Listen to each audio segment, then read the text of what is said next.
ये practice of medicine का first lecture official है। तो यहाँ पे आप देख सकते हैं कि जो सब्जेक्ट का नाम है वो है प्रैक्टिस ऑफ मेडिसिन। ये जो वर्ड है प्रैक्टिस ऑफ मेडिसिन, इसमें ये जो रेड मार्क से दिया हुआ है द वर्ड मेडिसिन इटसेल्फ, इसका मतलब क्या है? तो यहाँ पे देखिए स्लाइड में, medicine does not mean pharmacology. ठीक है, ये कॉमन एक डाउट रहता है हम सब के अंदर कि मेडिसिन मतलब दवाई, केमिकल ड्रग्स, बट वो नहीं। Medicine does not mean pharmacology. जो भी केमिकल दवाई है, हम लोग किसी भी फील्ड में जाएंगे, एलोपैथी बोलिए, होम्योपैथी, आयुर्वेद, यूनानी, सिद्धा, कुछ भी, वो जो केमिकल ड्रग्स होता है वो फार्माकोलॉजी सब्जेक्ट के अंडर में आता है। अगर एलोपैथिक सिस्टम देखेंगे तो वहां पे फार्माकोलॉजी सब्जेक्ट इटसेल्फ है, वहां पे दवाई के बारे में पढ़ेंगे। होम्योपैथी देखेंगे, बायोकेमिक देखेंगे तो वहां पे हमारे लिए मेटेरिया मेडिका है, होम्योपैथिक मेटेरिया मेडिका, बायोकेमिक मेटेरिया मेडिका, ऐसे जो किताबें होते हैं इसके अंदर दवाई के बारे में हम लोग जानेंगे। और क्या है, फार्मेसी सब्जेक्ट है हमारे फर्स्ट ईयर में, वहां पे हम लोग दवाई के बारे में जानेंगे, डोजेज कैसा होता है, कैसे दवाई को प्रिपरेशन किया जाता है। ठीक इसी तरह फार्माकोपिया होता है, ठीक उसी तरह आयुर्वेदिक सिस्टम में, यूनानी सिस्टम में अपना फार्माकोपिया है, अपना मेटेरिया मेडिका है उन लोगों का। तो ये जो प्रैक्टिस ऑफ मेडिसिन सब्जेक्ट हम लोग पढ़ेंगे, यहाँ पे हम लोग दवाई के बारे में नहीं पढ़ेंगे। अच्छा, तो क्या पढ़ेंगे? यहाँ पे देखिए, प्रैक्टिस ऑफ मेडिसिन का मतलब है पेशेंट केयर करने का तरीका, पेशेंट का केयर कैसे करेंगे, ये एक आर्ट है। ठीक है, साइंस में पढ़ते हैं लेकिन दिस इज एन आर्ट। एक फिजिशियन दूसरे फिजिशियन से बेहतर है अपने टेक्निक्स के बेसिस पे। तो प्रैक्टिस ऑफ मेडिसिन में हम जनरली क्या पढ़ेंगे? ये जो 4 पॉइंट आप देख पा रहे हैं स्क्रीन के ऊपर, ये पहला है डायग्नोसिस, दूसरा है प्रोग्नोसिस, तीसरा है प्रिवेंशन, चौथा है ट्रीटमेंट, और पांचवा जो यहाँ पे नहीं दिया हुआ है वो है मैनेजमेंट। तो प्रैक्टिस ऑफ मेडिसिन किताब के अंदर या फिर इस सब्जेक्ट के अंदर हम लोग ये 5 चीजें पढ़ने की कोशिश करेंगे। सबसे पहला डायग्नोसिस, डिजीज या फिर जो पेशेंट को जो भी तकलीफ है उसको ढूंढने की कोशिश करेंगे, उसको जानने की कोशिश करेंगे। यही है डायग्नोसिस, कि एक्चुअली मेरे पेशेंट को हुआ क्या है, प्रॉब्लम कहाँ पे है उनका, प्रॉब्लम क्या फिजिकल बॉडी में है, या फिर प्रॉब्लम उनका साइकोलॉजिकल है, सोशल है, या फिर स्पिरिचुअल, या फिर एनवायरमेंटल है, किस लेवल पे प्रॉब्लम है, इसको टोटलिटी में जानना। ठीक है ना? एक पेशेंट के बारे में जितना डिटेल्स में हम लोग जान पाएंगे, उसके लाइफस्टाइल के बारे में कि पेशेंट कैसा है, वो कैसे सोचते हैं, उसका खान पान का तरीका क्या है, उसका रहन सहन कैसा है, वो किसी स्ट्रेस में कैसे बिहेव करते हैं, नॉर्मल सिचुएशन में वो कैसे बिहेव करते हैं, कोई अगर तकलीफ है उसको फिजिकल एलिमेंट तो वो कैसे अप्रोच करता है उसको। हाँ? तो ये सारा जो चीज, वो सोसाइटी में कैसे रहता है, वो लोगों के साथ कैसा बर्ताव है उनका, उनका अपने आप के ऊपर या फिर सेल्फ आइडिया क्या है उनका, वो अपने आप के बारे में क्या सोचता है, ये सारा कुछ जानना एक डायग्नोसिस का मतलब डायग्नोसिस के अंडर में आता है। अब मान लीजिए आपने डायग्नोसिस कर लिया, एक प्रॉब्लम, एक डिजीज जो है, बाय कोई भी कंडीशन, वो फिजिकल हो सकता है, साइकोलॉजिकल हो सकता है, सोशल हो सकता है, आपने ढूंढ लिया। अब उसके बाद क्या होगा? उसके बाद होगा प्रोग्नोसिस, मतलब अभी जो सिचुएशन आपने डिटेक्ट किया, इस सिचुएशन को अगर ऐसे ही चलने देंगे तो 2-3 साल के बाद या फिर कुछ साल के बाद पेशेंट अपने आप को कहाँ देखेगा, या फिर वो जो कंडीशन है वो कहाँ टर्न अप करेगा, वो केस क्या और बिगड़ जाएगा या फिर सुधारने के चांसेस है, ठीक होने के चांसेस है। तो प्रोग्नोसिस मतलब एक सर्टेन जगह पे बैठ के प्रेडिक्ट करना कि अगर ट्रीटमेंट लेंगे तो क्या पॉसिबिलिटीज हो सकता है, अगर ट्रीटमेंट नहीं लिया तो क्या क्या आउटकम हो सकता है उस पर्टिकुलर डिजीज का, ये समझना और ये पेशेंट्स को समझाना। उसके बाद है प्रिवेंशन। अगर हमने डिसाइड कर लिया कि पेशेंट का फ्यूचर क्या होने वाला है, या पॉजिटिव साइंस है या नहीं, नेगेटिव साइंस है या नहीं, ये सारा कुछ अगर प्रोग्नोसिस हो गया, उसके बाद हम लोग जाएंगे प्रिवेंशन पे। मतलब अगर किसी डिजीज को हम रोक सकते हैं तो रोकेंगे, ये हमारा पहला प्रायोरिटी होगा।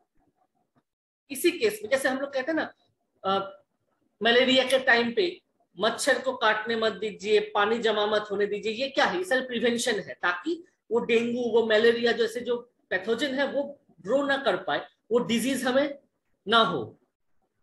तो प्रिवेंशन का जो पार्ट है वो बहुत इंपॉर्टेंट है। तो अगर हमने एक डिजीज या फिर एक क्लिनिकल कंडीशन डायग्नोस किया, उसका फ्यूचर क्या होने वाला है या फिर क्या हो सकता है, ये भी हमने आइडिया कर लिया। उसके बाद हम लोग जो करेंगे, अगर उस पर्टिकुलर कंडीशन को प्रिवेंट करना पॉसिबल है तो हम लोग प्रिवेंशन की ओर टर्न करेंगे।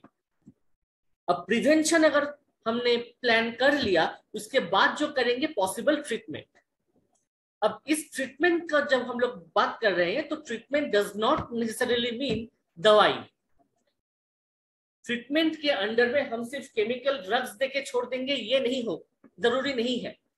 हो सकता है उस पेशेंट को हमने कहा कि आप फिजियोथेरेपी लीजिए, हो सकता है हमने उस पेशेंट को कहा कि आप लाइफस्टाइल मॉडिफिकेशन कीजिए, मतलब आप मोबाइल फोन कम यूज कीजिए, आप रात को जल्दी सोने चले जाइए, हाँ? आप अल्कोहल से या फिर जो एडिक्टिव सब्सटेंसेस है उसे मत लीजिए।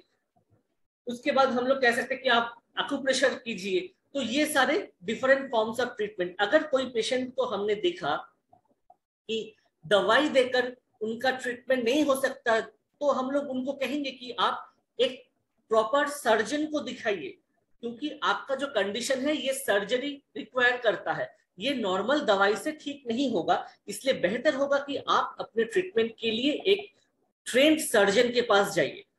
तो हम लोग उनको रेफर कर देंगे। तो दिस इज ट्रीटमेंट।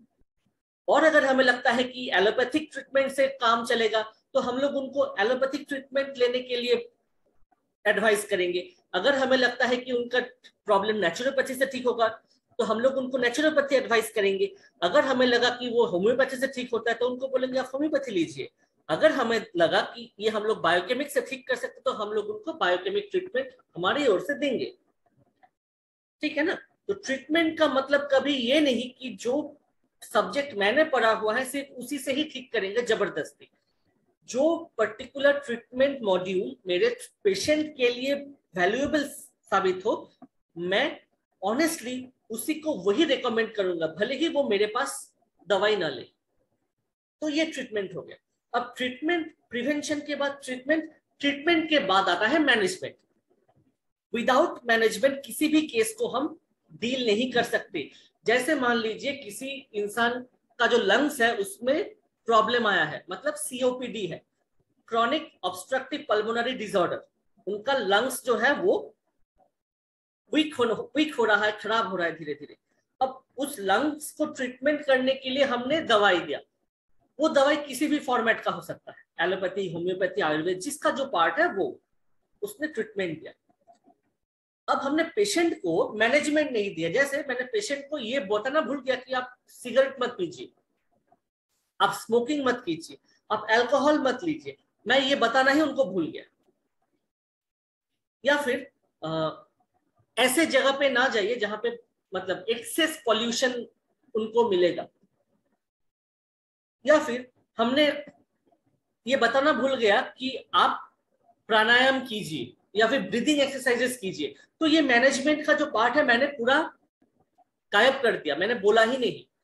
तो भले ही मेरा दवाई जो मैंने चूज किया वो 100% परफेक्ट हो, वो जो मिसमैनेजमेंट हो गया ना, क्या करना चाहिए क्या नहीं करना चाहिए ये बताना भूल गया, इसकी वजह से जो मेरा दवाई का जो इम्पैक्ट होना चाहिए था वो प्रॉपर्ली नहीं हुआ और पेशेंट 100% ठीक नहीं हो रहा है। तो इसीलिए ट्रीटमेंट देने के साथ साथ हमें जो करना होगा वो है प्रॉपर मैनेजमेंट भी पेशेंट को बताना होगा। अगर पेशेंट को मतलब इरिटेबल बाउल सिंड्रोम है, मतलब अगर खाना खा लिया तो संग संग उसको पॉटी जाना पड़ता है, हाँ? तो ऐसे पेशेंट को हम लोग अगर ट्रीटमेंट कर रहे हैं और उनको मिल्क जो होता है दूध, उसको लेना बंद नहीं करवाया, तो ये आईबीएस का प्रॉब्लम कभी ठीक नहीं होगा। ये एग्जाम्पल है, तो ये मैनेजमेंट हो गया ना, ठीक है। तो ये 5 जो स्टेप्स है प्रैक्टिस ऑफ मेडिसिन में, हम ये 5 स्टेप्स फॉलो करेंगे। सबसे पहला, फिर से मैं बोल रहा हूँ, सबसे पहला जो है डिजीज डायग्नोसिस। डायग्नोसिस के बाद आएगा हमारा प्रोग्नोसिस, प्रोग्नोसिस के बाद आएगा प्रिवेंशन, प्रिवेंशन के बाद आएगा ट्रीटमेंट, ट्रीटमेंट के बाद आएगा मैनेजमेंट, ठीक है। हो सकता है कभी कभी ये जो मैनेजमेंट है वही उस पेशेंट का ट्रीटमेंट बन जाता है। तो प्रॉपर मैनेजमेंट इज कंपलसरी। हम लोग एक पेशेंट को विदाउट ट्रीटमेंट मैनेजमेंट देके छोड़ सकते हैं, लेकिन सिर्फ ट्रीटमेंट देके मैनेजमेंट नहीं दिया, ऐसा नहीं होता। यहां तक क्लियर हुआ सबको?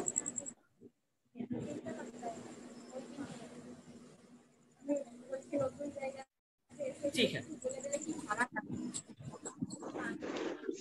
इसके बाद आते हैं इस टॉपिक। तो यहाँ पे आप देख सकते हैं कि principles of clinical history and examination लिखा हुआ है। एक सिंपल सा चीज, प्रैक्टिस ऑफ मेडिसिन में हम लोग क्या सीखेंगे? एक पेशेंट को कैसे डील करेंगे, यही सीखेंगे। ये जो प्रैक्टिस ऑफ मेडिसिन है, ये all in all practical subject है। और प्रैक्टिकल ऐसा मतलब एकदम डायरेक्ट क्लिनिकल प्रैक्टिस। सर किसी का माइक्रोफोन ऑन है सर? हाँ वो तो है স্যার, সুনেত্রার অন আছে। अरे जिसका भी है उसको ऑफ करने के लिए आप लोग बोलिए थोड़ा।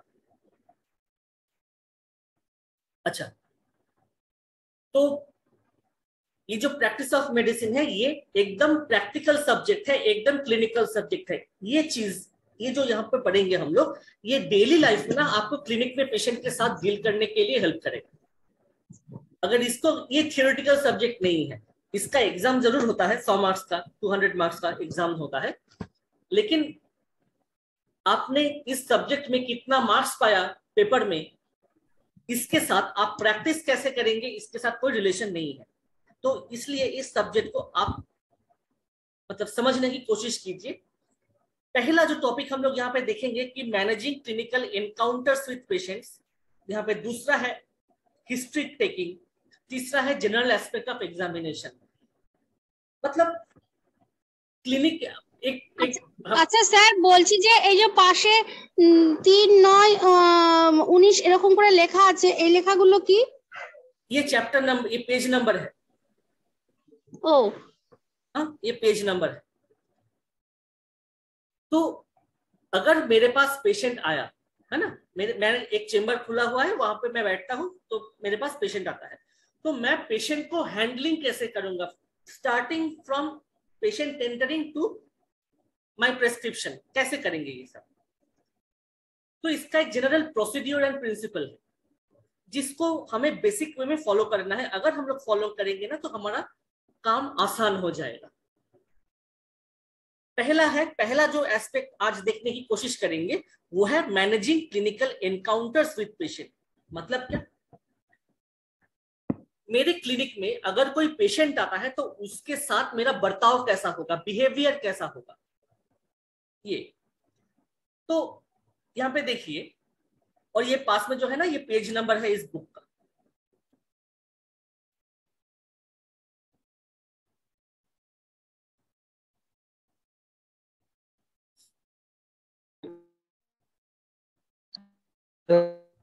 हाँ बोलिए।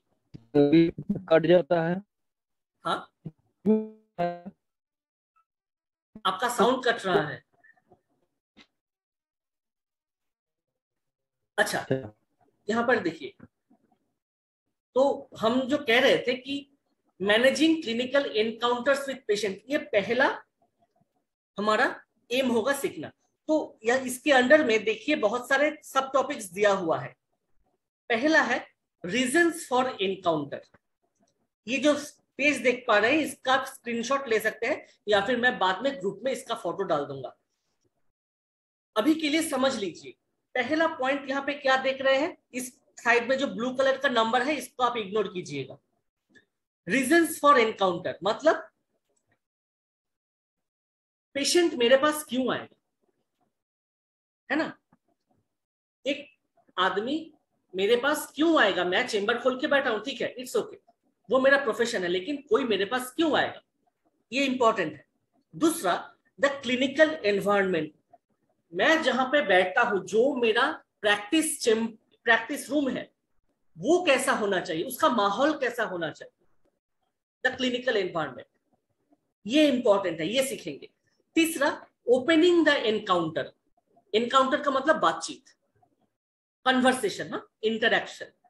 तो ओपनिंग द एनकाउंटर, जब कोई इंसान या फिर पेशेंट मेरे पास आएगा, वो डरा हुआ होगा, बहुत सारे प्रॉब्लम्स लेके आएंगे, ऑफ कोर्स, ऐसे तो हमारे पास कोई नहीं आता ना।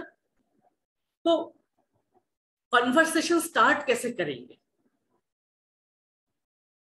क्योंकि जो सामने वाला इंसान है उसको प्रॉब्लम है, मैं जो हूं, मैं मतलब जो भी डॉक्टर हो है, क्लिनिशियन है, वो प्रॉब्लम सॉल्वर है, इसीलिए कन्वर्सेशन हमें स्टार्ट करना होगा, वहां से कन्वर्सेशन स्टार्ट नहीं होगा, ठीक है ना। तो ये कन्वर्सेशन स्टार्ट कैसे करेंगे?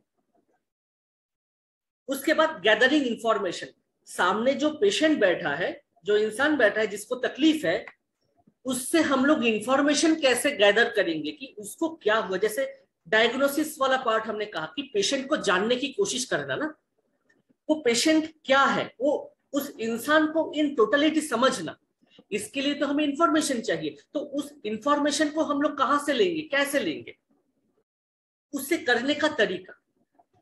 उसके बाद क्या करेंगे, इंफॉर्मेशन हमने लेना स्टार्ट किया, पेशेंट से बातचीत हमारा स्टार्ट हुआ, इंटरेक्शन स्टार्ट हुआ, तो पेशेंट से हमने बहुत सारे इंफॉर्मेशन लेना स्टार्ट किया। अब वहां पे हो सकता है कुछ नॉर्मल इंफॉर्मेशन हो और कुछ क्रिटिकल इंफॉर्मेशन हो, है ना। तो ऐसे कुछ कुछ इंफॉर्मेशन हो सकता है जो कि प्राइवेट एंड पर्सनल है या फिर सेंसिटिव है। तो ऐसे सेंसिटिव इंफॉर्मेशन को कैसे हैंडल करेंगे? मान लीजिए एक पेशेंट, एक क्लाइंट आया हमारे पास, एक पेशेंट आया जो कि अनमैरिड वेमेन है लेकिन प्रेग्नेंट है। तो सिचुएशन के हिसाब से ये बहुत ही सेंसिटिव इंफॉर्मेशन है। अब इस सिचुएशन को हम हैंडल कैसे करेंगे मैच्योरिटी से, ये सीखना बहुत इंपॉर्टेंट है। उसके बाद साइड में देखिए, handling sensitive information and third party. Third party मतलब पेशेंट का फ्रेंड, मतलब पेशेंट के घर वाले। हो सकता है कि हमें पेशेंट के बारे में जानने के लिए या फिर पेशेंट जो प्रॉब्लम से गुजर रहा है उसके बारे में प्रॉपर डायग्नोसिस के लिए हमें हो सकता है पेशेंट के घर वालों का सहारा लेना पड़े, पेशेंट के घर वालों से कुछ पूछताछ करना पड़े इंफॉर्मेशन के लिए। तो वो हो गया थर्ड पार्टीज। तो पेशेंट के घर वाले से कौन कौन सा इंफॉर्मेशन शेयर करना है, कौन कौन सा इंफॉर्मेशन कॉन्फिडेंशियल रखना है, ये डिसीजन बहुत इंपॉर्टेंट होता है। तो वो हम लोग यहाँ पे जानेंगे कि क्यों इंपॉर्टेंट है ये handling the sensitive information from third parties. उसके बाद जो मेजर आता है वो है मैनेजिंग पेशेंट कंसर्न। जो पेशेंट हमारे पास आया है वो ऑलरेडी प्रॉब्लम में बैठा हुआ है, उसका psychological state, physical state, social state सब मतलब केओस में है, प्रॉब्लमेटिक है। तो ऐसे सिचुएशन में पेशेंट्स की तरफ से बहुत सारे डाउट्स होंगे, बहुत सारे सवाल होंगे, बहुत सारे कोई मतलब क्या कहेंगे इनसिक्योरिटीज होंगे उनके दिमाग में। तो इस पेशेंट कंसर्न्स को हमें मैनेज कैसे करना है। जैसे डॉक्टर साहब ये जो प्रॉब्लम है ये ठीक होगा? तो बहुत कोई कह रहा था कि ये जो फूला हुआ है ये कैंसर है, बहुत लोग कह रहे थे कि सर्जरी कराना पड़ेगा, केमो कराना पड़ेगा, ठीक नहीं होता। तो ऐसे बहुत सारे कॉम्प्लिकेशंस पेशेंट कंसर्न लेके आएंगे, या फिर बोलेंगे डॉक्टर साहब मैंने तो बहुत सारे ट्रीटमेंट कराए हैं पहले, बेलोर भी गया, लाख लाख रुपए खर्चा कर दिए, कुछ ठीक नहीं हुआ, यहाँ पे इस सब सब्जेक्ट में ठीक होगा, होम्योपैथी से ठीक होगा, बायोकेमिक्स से ठीक होगा। तो ये उनका कंसर्न है, ये जायज कंसर्न है। और हमें क्या करना होगा, पेशेंट के इस कंसर्न को एड्रेस करना होगा ऑनेस्टली, जो है वैसे ही उनको बताना है, लेकिन ये भी इंश्योर करना है कि उनका मोरल डाउन ना हो। ऐसा भी ऑनेस्टी नहीं कि मुझे पता चल गया कि उनको लास्ट स्टेज कैंसर है और मैंने उनको बोल दिया कि आपको तो लास्ट स्टेज कैंसर है, यू आर गॉन केस। ऐसा कभी नहीं बोलेंगे। तो इसीलिए यहां पे कह रहे थे कि हैंडलिंग सेंसिटिव इंफॉर्मेशन, कुछ कुछ इंफॉर्मेशन ऐसे होंगे जो हमें पता होगा लेकिन हम लोग पेशेंट को नहीं बताएंगे। तो हमें ये डिसाइड करना होगा कि कौन सा चीज हमें बताना है, कौन सा चीज कंसील करके रखना है, हाइड करके रखना है फॉर एप्रोप्रिएट रीजंस। तो मैनेजिंग पेशेंट कंसर्न, पेशेंट्स का जो प्रॉब्लम है उसको सुनना पड़ेगा, उसको समझना पड़ेगा, उसको मतलब लॉजिकली उसको समझाना पड़ेगा, उसको एड्रेस करना पड़ेगा। पेशेंट के ऊपर गुस्सा करना अलाउड नहीं है, ठीक है। किसी भी कंडीशन में हम लोग पेशेंट के ऊपर गुस्सा नहीं करेंगे। यहाँ पे एक पॉइंट ध्यान रखना होगा कि कुछ कुछ सेटिंग्स ऐसा होता है इमरजेंसी केसेस में जहां पे हमें जानबूझ के रूड होना पड़ता है। ये पार्ट हम लोग बाद में सीखेंगे, लेकिन इन जनरल हम लोग पेशेंट के ऊपर कभी गुस्सा नहीं होंगे। उसके बाद आएगा क्या, शो एम्पैथी। एम्पैथी मतलब सिंपैथी तो पता है कि किसी को मतलब किसी को कोई प्रॉब्लम हुआ है और हम लोग दूसरे, ओह ये लड़का गिर गया, लगा हुआ होगा, इसको चोट लगा होगा, ये सिंपैथी है। लेकिन एम्पैथी है कि आप दूसरा इंसान, सामने वाला इंसान जिस चीज से गुजर रहा है वो आप उस जगह पे अपने आप को रख के फील कर रहे हैं। मान लीजिए आपने किसी को बुरा भला कह दिया, मतलब किसी को मतलब क्या कहेंगे, किसी का इंसल्ट कर दिया पब्लिकली। एम्पैथी क्या होता है, आप अपने आप को उस इंसान की जगह पे बैठा दीजिए और फिर अपने आप को सेम इंसल्ट कीजिए और ये फील कीजिए कि अगर आपको कोई वैसा बात कहता तो आपको कैसा लगता, ठीक है ना। एक सिंपल एग्जांपल और एक देता हूं कि मान लीजिए आप सामने वाला एक पेशेंट बैठा हुआ है, कोई इंसान बैठा हुआ है, चाकू से उसका हाथ कट गया, सब्जी काट रहा था, उंगली कट गया। तो एम्पैथी का एक लिटरल एग्जांपल ऐसा होगा कि आपने भी उसका पेन समझने के लिए खुद का उंगली काट लिया।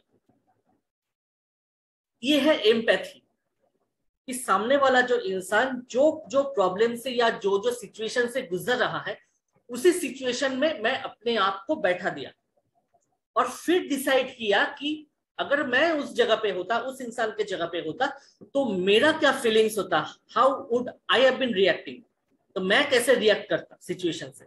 ये होता है एम्पैथी। उसके बाद है कल्चरल सेंसिटिविटी। ये बहुत इंपॉर्टेंट है।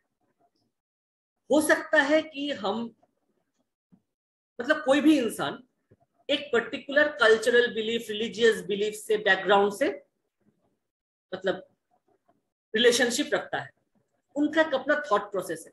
लेकिन जब भी हम एज ए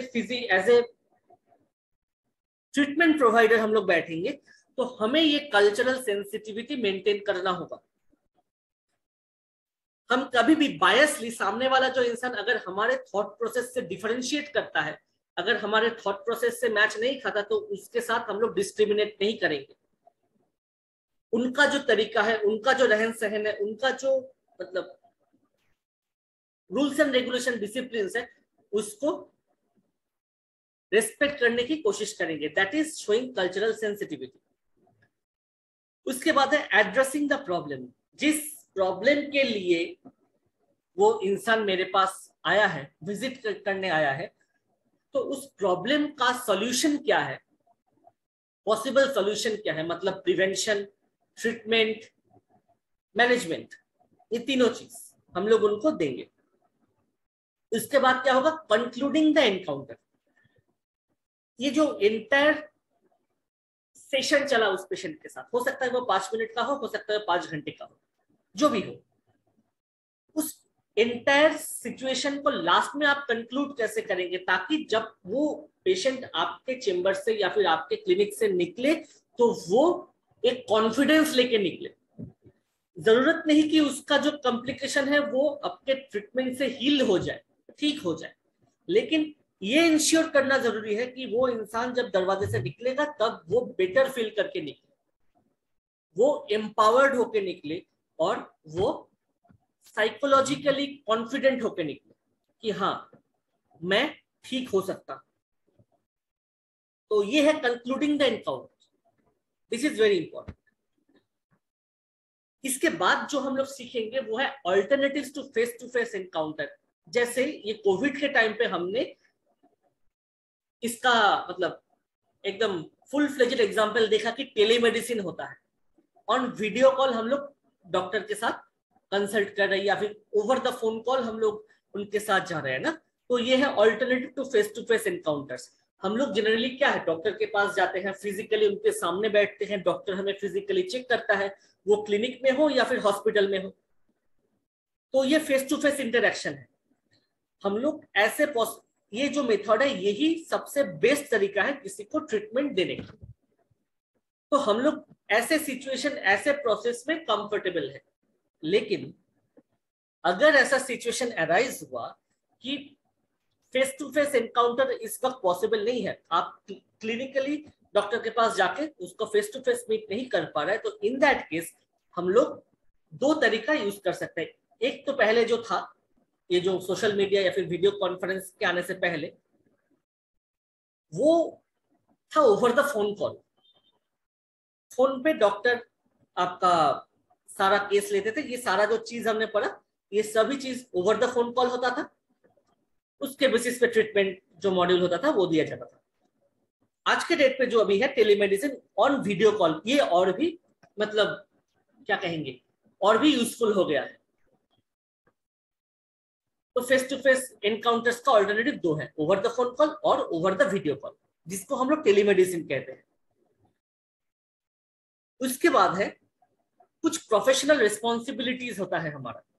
अब वैसे तो बहुत सारे प्रोफेशनल रिस्पॉन्सिबिलिटीज है, लेकिन पर्टिकुलरली इस टॉपिक के हिसाब से, मतलब क्लिनिकल एनकाउंटर के हिसाब से, हमें दो चीज याद रखना होगा। एक है कॉन्फिडेंशियलिटी और दूसरा है कंसेंट।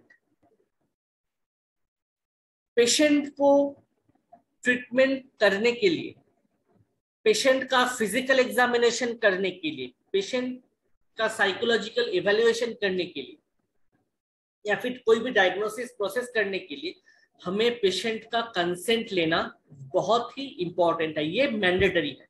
पेशेंट का कंसेंट लेना होगा। जैसे पेशेंट को ये बताना कि मैं आपको अभी फिजिकल एग्जामिनेशन करने वाला हूं, तो क्या आप कंफर्टेबल है इसमें? अगर वो कहें कि हाँ मैं कंफर्टेबल हूं तो हम लोग प्रोसीड करेंगे। अगर वो कहता है कि no I am not comfortable, तो हम लोग प्रोसीड नहीं करेंगे। फिर उनको समझाएंगे कि देखिए ऐसा है कि अगर मैंने आपका फिजिकल एग्जामिनेशन नहीं किया तो मैं प्रॉपरली आपका केस डायग्नोस नहीं कर पाऊंगा। तो अगर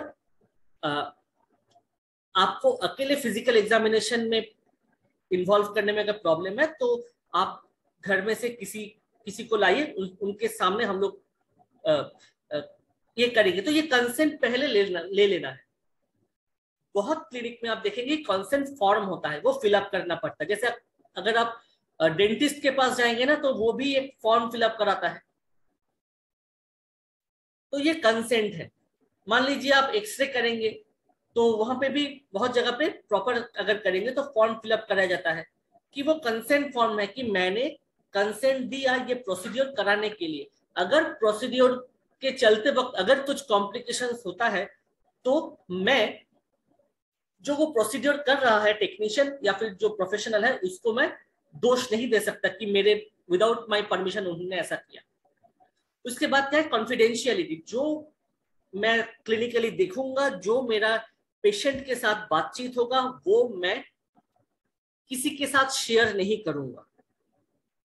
कैसे? जिससे उस पेशेंट का आइडेंटिटी डिस्क्लोज हो। अगर मैंने ऐसे केस डिस्कस किया जिससे उस पेशेंट का आइडेंटिटी डिस्क्लोज नहीं होता है तो वैसे हम लोग करेंगे जैसे हम लोग क्लिनिकल केसेस को डिस्कस करते हैं, सब जगह पर सभी कोई करता है, वो है कॉन्फिडेंशियलिटी। हम लोग उनका नाम एड्रेस कुछ भी नहीं बताएंगे, सिर्फ क्या हुआ वो बताएं। तो यह है कॉन्फिडेंशियलिटी। उसके बाद है सोशल मीडिया। ये बहुत इंपॉर्टेंट है। आज के डेट पे जो भी करेंगे वो सोशल मीडिया पे डालना एक प्रोसेस हो गया है ना। तो ये जो कॉन्फिडेंशियलिटी है, कंसेंट है, ये हमें मेंटेन करना पड़ेगा। क्या होता है, जब हम लोग नए नए सब्जेक्ट सीखते हैं तो हमारे पास ना एक ये होता है कि हम लोग सबसे सुपीरियर है, या फिर एक अपना एक एक्साइटमेंट होता है कि मैं ये सीख रहा हूं, मुझे अच्छा लग रहा है, मैं लोगों के साथ शेयर करूंगा। ये आइडिया अच्छा है, लेकिन हमें ये समझना होगा कि डॉक्टर्स में और सिविलियंस में एक फर्क होता है। हमारा माइंडसेट जिस तरह से बना हुआ है, सिविलियन लोगों का उस तरह से माइंडसेट नहीं बना हुआ है। ठीक है, तो जिस चीजों को हम देख देख के हमने हैबिचुएट कर लिया अपने आप को, लोग वैसे सेंसिटिव इंफॉर्मेशन से डील करने के लिए रेडी नहीं है। मान लीजिए डाइसेक्शन हो रहा है, आपने डाइसेक्शन का वीडियो देखा, या फिर आपने डाइसेक्शन सीखा, वो